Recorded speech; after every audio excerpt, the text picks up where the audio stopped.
Hospital में रोज कई प्रकार की क्लिनिकल प्रोसीजर्स परफॉर्म की जाती है, जैसे central line insertion, endoscopy, biopsy, dialysis procedures, minor surgical procedures. लेकिन अगर क्लिनिकल प्रोसीजर्स सेफ प्रोटोकॉल्स के अनुसार परफॉर्म नहीं किए जाते तो wrong patient, wrong procedure, wrong site जैसी सीरियस पेशेंट सेफ्टी इवेंट्स हो सकती है।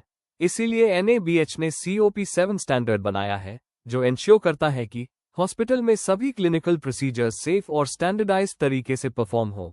आज की ट्रेनिंग में हम समझेंगे COP7 स्टैंडर्ड क्या कहता है, असेसर क्लिनिकल प्रोसीजर्स में क्या चेक करता है, हॉस्पिटल्स कौन सी कॉमन मिस्टेक्स करते हैं और हॉस्पिटल को COP7 कंप्लायंट कैसे बनाना है। COP7 क्या है? COP7 स्टैंडर्ड कहता है clinical procedures are performed in a safe manner. इसका मतलब है हॉस्पिटल में सभी clinical procedures proper protocols, trained staff और सेफ्टी चेक्स के साथ परफॉर्म किए जाने चाहिए। COP7 के ऑब्जेक्टिव एलिमेंट्स। COP7 में मुख्य एलिमेंट्स शामिल है clinical need based procedure decision, written SOP for procedures, qualified personnel performing procedures, prevention of wrong patient, wrong site, wrong procedure, informed consent, monitoring during and after procedures, procedure documentation, assessor in elements को policies, procedure records और patient files से verify करता है। clinical need based procedures, clinical procedure perform करने का decision हमेशा होना चाहिए patient clinical condition के आधार पर, standard treatment guidelines के अनुसार, role of medical practitioner, procedure perform करने का डिसीजन क्वालिफाइड मेडिकल प्रैक्टिशनर द्वारा लिया जाना चाहिए। अगर मल्टीपल प्रोसीजर ऑप्शंस अवेलेबल हो तो डिसीजन बेस्ड होना चाहिए। Best clinical outcome, patient safety, patient preference. Clinical audit of procedures. Hospital clinical outcomes improve करने के लिए प्रोसीजर्स का क्लिनिकल ऑडिट कंडक्ट कर सकता है। इससे आइडेंटिफाई किया जा सकता है procedure complications, improvement opportunities. Written guidance for procedures. Hospital के पास रिटन SOP, प्रोटोकॉल्स होने चाहिए। ये गाइडलाइंस अप्लाई होते हैं diagnostic procedures, therapeutic procedures, supportive procedures. Components of procedure SOP। Procedure SOP में शामिल होना चाहिए who will perform the procedure, pre procedure instructions, procedure steps, post procedure care, pre procedure assessment. Procedure perform करने से पहले basic patient assessment करना जरूरी है। इसमें शामिल है vital science, patient condition review, safe equipment use. Procedure के दौरान यूज होने वाले इक्विपमेंट का safe operation, proper functioning ensure किया जाना चाहिए। Qualified personal. Clinical procedures perform करने वाले स्टाफ क्वालिफाइड होने चाहिए, प्रिविलेज्ड होने चाहिए। Privileging system. हॉस्पिटल को इंश्योर करना चाहिए कि प्रोसीजर परफॉर्म करने वाले डॉक्टर्स प्रिविलेज्ड हो, असिस्ट करने वाले स्टाफ ट्रेन्ड हो। Prevention of wrong patient, wrong site. COP7 का एक कोर रिक्वायरमेंट है प्रिवेंट करना wrong patient, wrong procedure, wrong site. Use of safety checklist. Hospital को pre procedure safety checklist use करनी चाहिए। ये चेकलिस्ट बेस्ड हो सकती है WHO surgical safety checklist, modified hospital checklist.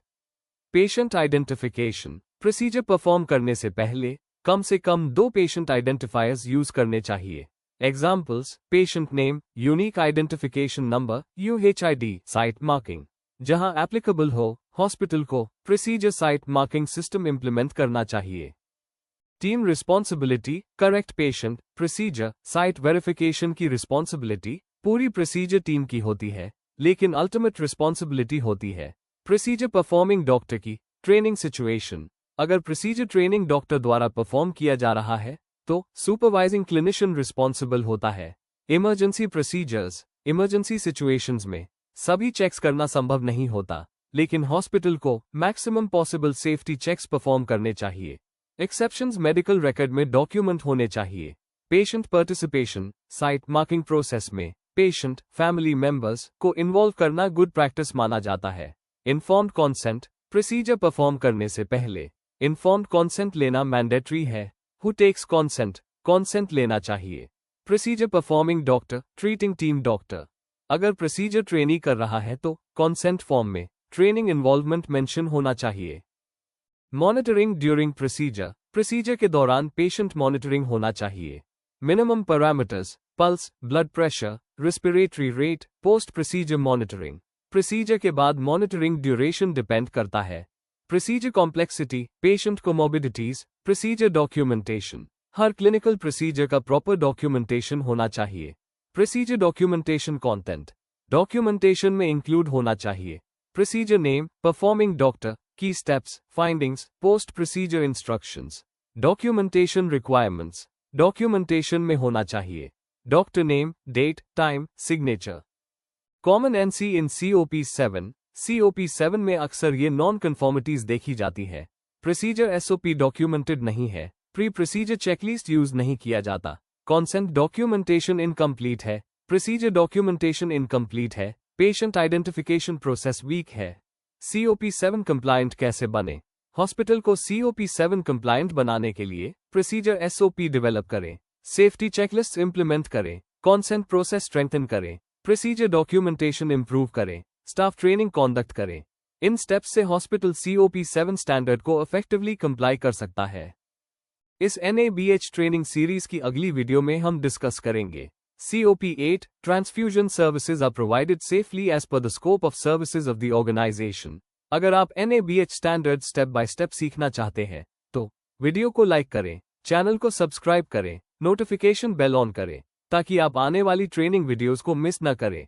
Medi quality partners, your trusted NABH guide. धन्यवाद।